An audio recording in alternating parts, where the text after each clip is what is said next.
청년 시절 저를 지도해 주셨던 목사님께서 이제 선교사로 나가시면서 본인이 이렇게 수정하고 있던 많은 책들을 저한테 남기고 가셨어요. 그 많은 책들을 보는 와중 속에 유독이 제 눈길을 끌었던 한 책이 있었습니다.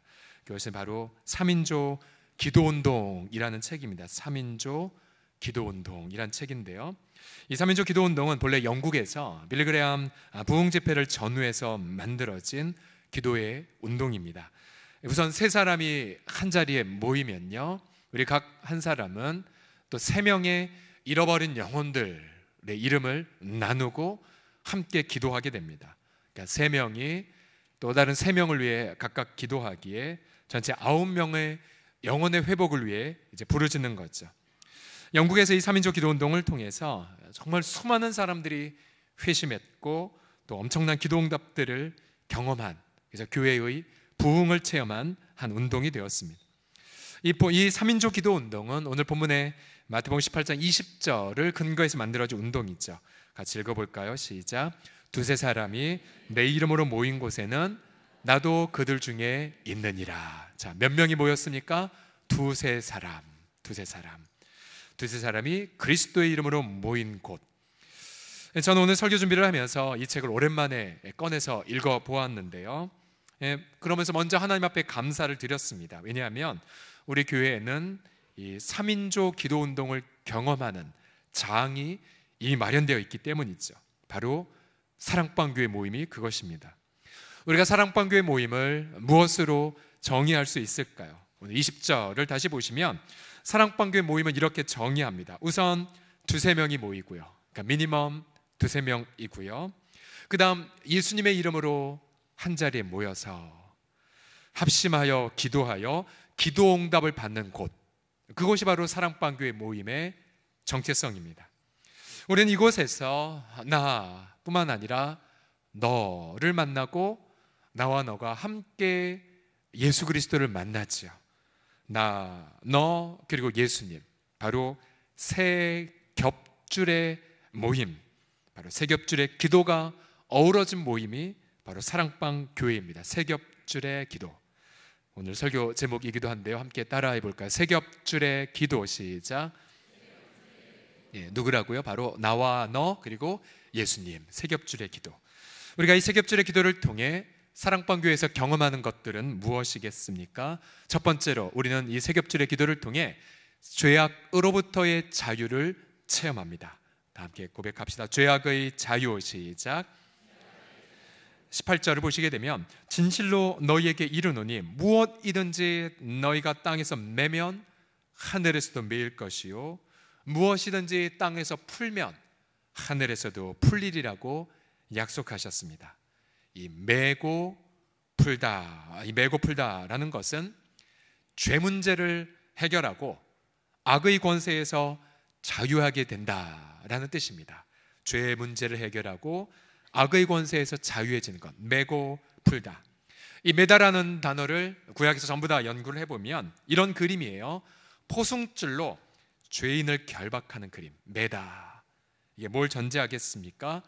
죄인의 죄악됨을 드러내고 또 그 죄를 책망하고 그 죄에서 돌이키도록 하는 것, 매다라는 그림에 있는 모습이라면, 풀다는 것은 죄의 용서를 선언하는 것이고요, 또 죄의 결과에서부터 자유를 선포하는 것입니다.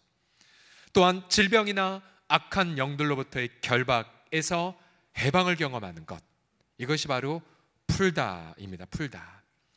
오늘 이 본문 18절에서 20절에 보게 되면 이제 바로 기도에 대한 내용이지만, 그러나 그 기도의 첫 번째 대상은 바로 목표는 바로 죄 문제 해결에 있습니다. 죄 문제 해결.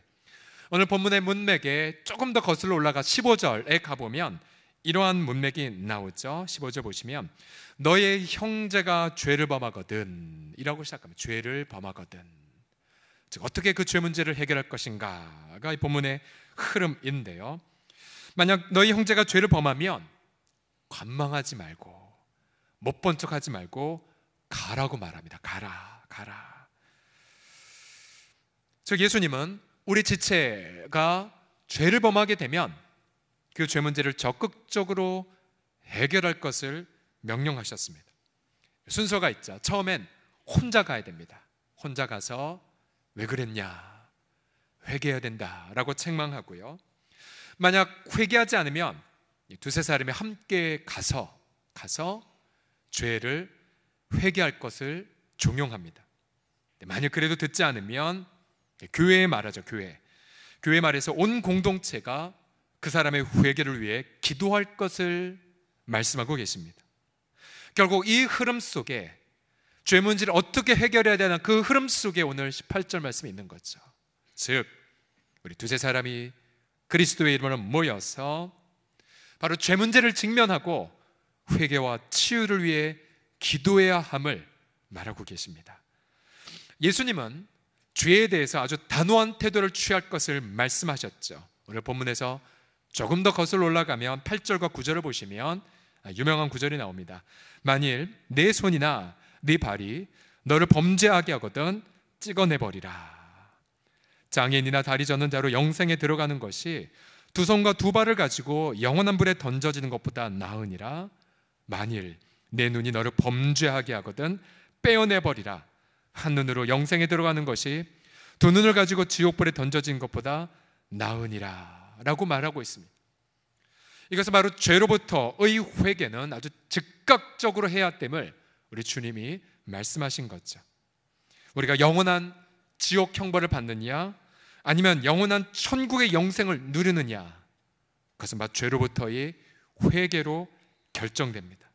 나의 영혼을 어디에서 보낼 것인가, 그것은 바로 죄로부터의 회개를 전제한 거죠.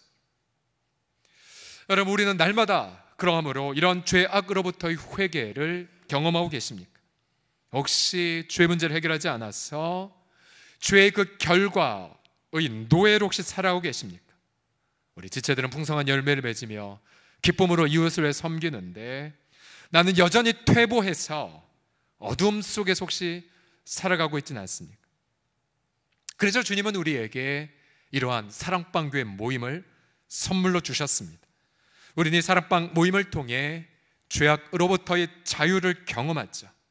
우리가 두세 사람이 주의 이름으로 모이게 되면 우리 임재하신 예수님을 서로 느끼면서 자신의 어두움을 직면하게 되고 자신의 죄악을 책망받죠. 그리고 자신의 죄 문제를 토설하고 서로 자신의 죄를 자백하고 얽매였던 것에서 자유를 달라고 부르짖게 됩니다. 18절을 다시 보시면 진실로 너희에게 이르노니 무엇이든지 너희가 땅에서 매면 하늘에서도 매일 것이요 무엇이든지 땅에서 풀면 하늘에서도 풀리리라고 약속하셨지요. 여러분, 왜 땅에서 매고 풀면 하늘에서도 매고 풀린단 말입니까? 여기서 바로 하늘은 하나님을 뜻합니다. 하나님, 즉 하나님은 당신의 이런 권세를 바로 두세 사람이 예수님의 이름으로 모인 우리에게 허락하여 주셨다는 사실입니다. 우리가 죄 악을 위하여 회개를 위해 기도하는 그 순간 하나님은 하늘에서 들으시고 일하기 시작하십니다. 우리가 악한 마귀로부터 자유를 선포할 때 주님도 그 어둠을 몰아내시지요. 결국 주님은 두세 사람 그리스도의 이름 모인 곳에 함께 거하시기 때문입니다. 앞서 이 3인조 기도운동을 읽어다 보면 그 한 여성의 간증이 이렇게 나옵니다. 그 한 아내가 있었는데 그 남편은 늘 술에 취해 있었고 그리고 가정에 들어온 폭력을 행사했으며 경제적 책무를 하지 않는 그런 남편이었습니다. 근데 아내는 너무 남편이 두려웠어요. 그러다 이 삼겹줄의 기도 모임이 있다는 걸 알고는 자신의 남편의 문제를 함께 토설했습니다. 그리고는 세 명이 간절하게 그 남편의 죄로부터의 매고 푸는 부분을 놓고 간절히 부르짖었죠. 그러다 6개월 후에 어느 남편이 대낮인데도 갑자기 집에 들어오더니 이런 말을 했다고 합니다. 여보, 아무래도 내게 무슨 일이 일어난 것 같소. 왠지 일이 손에 잡히질 않소. 내가 그동안 저질렀던 잘못 깨달았소. 난 형편없는 인간이었소. 그러면서 남편이 마누라 앞에서 통곡하며 울었답니다. 미안하다고. 여러분, 이 세상에서 제일 강팍한 자가 누군지 아십니까? 강팍한 자, 이름을 말씀드릴까요? 다 함께 따라해 보실까요? 남편. 아주 강력한 자죠. 남편이 여자 앞에서, 아내 앞에서 나 잘못했어, 이거는 대단한 결단이고요. 눈물을 흘리는 거, 이거는 정말 경천동지할 일이지요. 네, 성령의 일하심이죠. 성령의 일하심. 미안하다고 꺼이꺼이 울면서, 그러면서 예수님을 영접하고 술을 끊고 아주 건강한 남편이 되었다는 간증이 기록되어 있습니다. 결국 이런 회개의 열매는 이런 예수 그리스도의 이름을 모인 세 겹줄의 기도 모임을 통해서 이루어졌다는 사실을 보십시오. 우리도 역시 우리 사랑방교회 모임에서 무엇을 위해 기도하셔야 되겠습니까? 각자 우리 주변에 회개해야 될 영혼들의 이름을 놓고 간절히 포기하지 말고 기도하십시오. 배우자의 회개를 위해 기도하셔야 되고요, 또 자녀들의 회심을 위해 함께 부르짖으십시오. 우상에 빠졌거나 이단에 빠진 분들, 신천지나 하나님의 교회와 같은 이단에 빠진 분들을 위해 포기하지 말고 목소리를 높이시고요, 또한 도박이라든지 또 가상화폐의 그 달콤한 유혹, 다 도박이죠, 도박. 그런 어떤 불로소득에 덫에 빠진 분들을 위해서도 자유를 경험하도록, 또 술 중독이라든지 여러 가지 중독에서 자유를 경험하도록 포기하지 말고 함께 기도하십시오. 이 땅에 이 돈, 권력이 아무리 있다 하더라도 죄, 악으로부터의 자유를 경험할 수 없습니다. 그러나 우리는 예수 그리스도의 보혈로 말미암아 죄와 사망의 통치에서 완전하게 자유함을 이미 받았습니다. 믿으십니까? 그래서 예수 안에 있는 생명의 성령의 그 통치의 법이 오늘도 두세 사람 그리스도의 이름으로 모인 그 현장 가운데 재현되고 체험되고 체감이 되고 있습니다. 이 메고 푸는 권세가 바로 여러분들의 세 겹줄의 기도 모임인 사랑방 모임에서 날마다 넘치게 경험하시기를 그리스도의 이름으로 축복합니다. 옆 사람 보면서 이렇게 고백하겠습니다. 그래서 사랑방이 우선순위입니다 라고요. 시작. 그래서 사랑방이. 두 번째로 세 겹줄의 기도를 통해 사랑방에서 경험하는 것은 하늘의 자원을 경험합니다. 하늘의 자원. 이 사랑방에선 죄 문제만 해결하는 것이 아니에요. 19절을 다 같이 읽겠습니다. 시작. 진실로 다시 너희에게 이르노니 너희 중에 두 사람이 땅에서 합심하여 무엇이든지 구하면 하늘에 계신 내 아버지께서 그들을 위하여 이루게 하시리라. 아멘. 자, 두 사람이 땅에서, 우리 가정이든 일터든 학교이든 땅에서 합심하여 무엇이든지 구하면 하늘에 계신 예수 그리스도의 아버지 하나님께서 그들을 위하여 이루게 하신다고 누가 약속하셨습니까? 예수님이 약속하셨어요. 예수님이, 거짓말 못하시는 예수님이 약속하셨습니다. 여기 전제 조건이 있죠. 두 사람이 땅에서 합심해라, 마음을 합해라. 앞서 이 모임에 예수님이 함께 계시겠다고 말씀하셨기에 세 겹줄의 기도는 바로 세 겹줄의 합심을 뜻합니다. 나, 너, 예수님의 마음. 그러면 무엇이든지 구하면 하늘에서 하늘의 문을 활짝 열어주시고 하늘의 자원을 부어 주신다는 약속이지요. 여러분, 이런 기도 응답에 어떤 한계가 있을까요? 빌립보 4장 19절에 따르면 나의 하나님의 그리스도 예수 안에서 영광 가운데 그 풍성한 대로 너희 모든 쓸 것을 채우시겠다고 약속하셨습니다. 여러분, 하나님의 풍성하심을 우리가 제한할 수 있습니까? 하나님의 그 영광, 우리 인간의 말로 그렇게 묘사할 수 있습니까? 하나님의 영광, 하나님의 풍성함에 한계가 없는 것처럼 기도응답도 한계가 없어요. 이미 하나님은 구약에 보면 광야에서 수백만 명에게 날마다 매일 먹을 만나를 내려주셨지요. 또한 홍해를 가르셨지요. 요단강을 마른 땅 되게 하셨죠. 여리고성을 무너뜨리셨지요. 또한 하나님의 거룩의 전쟁을 위해 태양과 달의 운동도 멈추신 분이 아닙니까? 바로 그 하나님이 우리 가정과 일터를 향한 기도 제목에도 한계없는 응답을 부어주시는 것을 믿습니다. 기도 제목에도 제한이 없죠. 어떤 분들은 예전에 이런 상담을 한 적이 있습니다. 어떤 집 문제로, 이사 문제로 고민하는 성도에게 함께 기도하자고 하자 목사님 이런 것도 기도해도 되나요? 라는 표현을 이런 것도 그럼요 당연히 괜찮죠. 왜요? 예수님은 무엇이든지 기도하라고 말씀하셨기 때문에 무엇이든지 여러분이 5글자 무엇이든지 안에 모든 것들이 다 들어갑니다. 모든 것들이 가령 집 문제라든지 이사 문제라든지 자녀 학교, 자녀 진로 문제, 자녀 결혼 문제, 또 건강의 문제, 또 부부관계, 또 부부 싸움한 문제, 부부 갈등 문제, 부부 성격 문제, 뭐든지 다 시댁 문제, 시어르신 문제, 또 미래 문제, 장래 문제 등등 무엇이든지 기도하라. 그럼 무조건 나누셔야 돼요. 무조건. 그리고 기도 제목을 나누게 되면 나와 또 예수님을 모시면 우리 지체 우리와 안에 함께 계신 예수님 조금씩 나누다 보면 주님이 원하시는 기도 제목으로 바뀌는 것을 경험하게 됩니다. 여러분 내가 생각하기에 이거 안 될 것 같은데 라고 하는 그것을 얘기하십시오.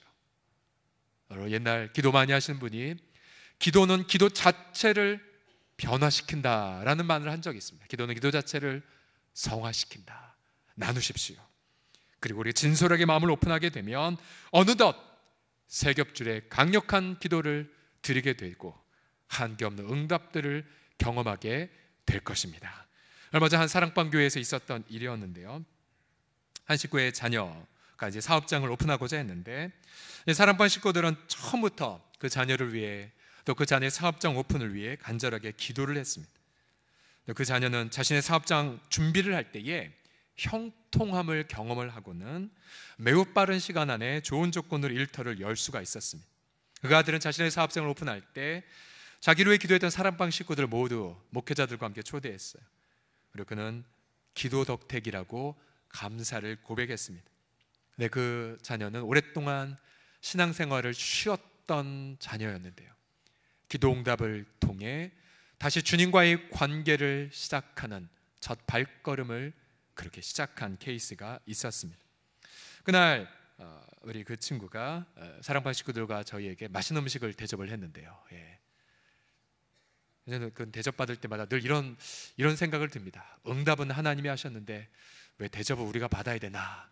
감사한 마음, 또 기쁜 마음이 있었습니다.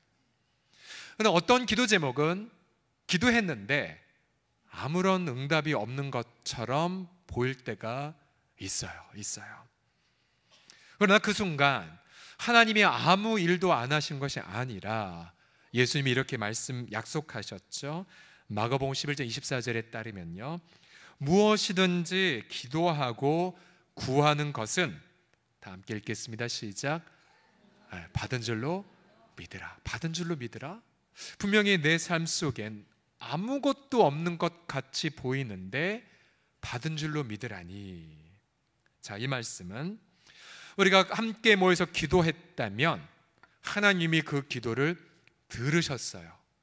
들으셨으며 하나님은 이미 일하기 시작하셨습니다. 그럼 우리는 내 눈엔 보이지 않지만 이제 이 기도를 시작하시다. 주님, 분명히 기도하기에 하나님 일하고 계신 걸 믿습니다. 그러나 제 눈에 안 보이네요. 주님, 제 눈을 열어주셔서 하나님이 어떻게 일하고 계신지 보게 해주세요. 하나님, 제 귀를 열어주셔서 주님이 지금 어떻게 말씀하신지를 듣게 해주세요 라고 기도 내용을 바꾸셔야만 합니다. 놀랍게도 어떤 경우는 내가 미처 기도하지 않았는데 하나님이 일하고 계신 걸 뒤늦게 깨닫는 경우도 있고요. 자, 지난주에 한 일터에서 경험한 것인데요, 제가 계획한 기도 제목, 또 일터에 계신 분들이 계획한 기도 제목이 있었는데 가서 보니 하나님은 저희보다 몇 발자국 앞서서 일하고 계신 걸 함께 확인해서 일터에서 예배드리니 서로 감격하며 예배드렸어요. 하나님 이렇게 응답하시다니, 하나님 이렇게 역사하시다니. 시편 116편 2절에 따르면 이 시편 저자가 이렇게 감탄하고 있어요. 자신의 평생에 기도하는 이유가 뭐냐면 이거예요. 그의 귀를 내게 기울이셨기 때문에. 여러분, 우리가 기도를 많이 한 분들의 특징이 뭔지 아십니까? 기도 응답을 많이 보았어요. 그리고 경험했거든요. 오랫동안 부르짖은 것 응답하셨을 뿐만 아니라 지나가며 기도한 것도 하나님이 들으셨고, 심지어 내 속으로 혼자 탄식한 것도 응답하셨어요. 그렇게 응답의 기쁨이 쌓이다 보니까 더 기도하게 되죠. 더 부르짖게 됐고, 무엇이든지 구하는 대로 구하는 삶을 살아가게 됩니다. 그러나 우리가 이 홀로 기도 생활하기에 쉽게 낙심할 수 있기에, 그리고 나는 하나님의 일하심과 하나님의 말씀하심을 듣고 보는 데에 둔할 수가 있기에, 주님은 우리에게 기도의 동지들을 선물로 주셨어요. 세 겹줄의 기도, 세 겹줄의 기도. 난 낙심했는데 하나님 응답 안 하셨어라고 좌절하고 있는데, 옆에 나의 섬김이와 지체들이 아니야, 봐봐, 하나님 이거에 응답하셨잖아, 하나님 이렇게 말씀하시잖아. 아, 그래? 그래? 근데 내가 더 기도해야겠구나. 서로 북돋아주는 기도의 삼겹줄. 저는 저와 여러분 모두가 홀로 기도하기보다 함께 부르짖으시고요, 혼자 고민하기보다 염려를 함께 나누심을 통해 차원 높은 응답을 매일마다 경험하시기를 주의 이름으로 축복합니다. 우리 가운데 응답을 하셨고 또한 미리 응답하시며 앞으로도 더 응답하시 우리 주 앞에 감사의 박수로 미리 하나님 앞에 영광 올려드릴까요? 아멘. 마지막으로 세 겹줄의 기도를 통해 사랑방에서 경험하는 것은 세상의 변화입니다. 함께 읽겠습니다. 시작. 세상의 변화, 세상의 변화. 20절 말씀 보시면 두세 사람이 내 이름, 예수님의 이름으로 모인 곳에는 나도, 바로 1차적으로 예수 그리스도이시고, 또한 주님은 누누이 마태복음에서 나를 영접한 자는 나 보내시는 하나님을 영접한 거라고 말씀하셨기에 이렇게 읽을 수 있죠. 두세 사람이 예수 이름으로 모인 곳에는 하나님도 그들 중에 있느니라. 하나님도, 하나님이 우리와 함께 거하신 것을 가리켜 하나님의 임재라고 하죠. 하나님의 경험, 하나님의 임재 체험, 하나님의 임재. 하나님이 우리와 함께 하시는 임재. 여러분 구약 성경을 조금만 읽어보면 이건 대단히 엄청난 선언이죠. 왜냐하면 하나님의 임재는 너무나도 무서웠거든요. 구약에서 그 거룩한 하나님이 임재한다는 건 누군가 심판을 받고 진노를 받는다는 뜻이었기 때문이에요. 가령 광야에서 이스라엘 백성들을 보십시오. 그들이 홍해가 갈라지고 구름기가 불기둥이 자기를 인도하는 걸 목도했고, 마침내 시내산의 당도에서 하나님의 그 목소리를 육성으로 들었죠. 그러나 모세가 잠깐 눈에 안 보인다고 그들은 글쎄 금을 모아다가 금송아지라는 우상을 만들어 버립니다. 그 금송아지 절하고 바로 이것이 우리를 인도한 여호와로라고 경배하는 망령된 행실을 저질렀죠. 하나님은 진노하셨습니다. 그들을 즉시 진멸하기로 결단하셨죠. 그 순간 모세가 그 앞에 엎드려 탄원합니다. 주님, 차라리 저를 생명책에서 지워주세요. 이 백성을 당신 백성으로 삼아주세요 라고 울부짖습니다.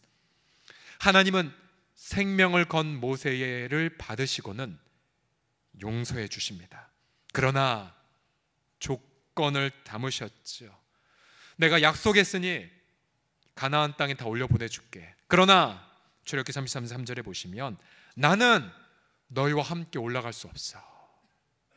왜? 너희는 목이 곧은 백성이기에. 내가 너희와 함께하면 너희는 길에서 멸망할 거야. 하나님은 거룩한 하나님이기에 죄인과 함께 있을 수 없습니다. 그러니까 죄인은 하나님의 임재를 경험할 수 없죠. 죄인된 저와 우리 모두도 하나님의 임재 체험할 수 없습니다. 그런 우리가 어찌 두세 사람이 예수의 이름 모인 곳에 나도 하나님도 함께 있겠다는 약속을 누릴 수 있단 말입니까? 누구 때문입니까? 무엇 때문입니까? 바로 예수 이름 때문이죠. 바로 그가 모세처럼, 아니 모세는 하나님 앞에 기도해도 그의 생명을 취하지 않으셨죠. 그러나 예수님은 자기의 생명을 걸고 나를 지옥에 던지셔도 당신의 백성의 죄를 용서하는 그 기도를 하나님은 들으시고 십자가에서 그의 생명을 취해버리셨습니다. 죄의 악과 저주와 형벌을 그가 모두 다 짊어지셨고 담당하셨지요.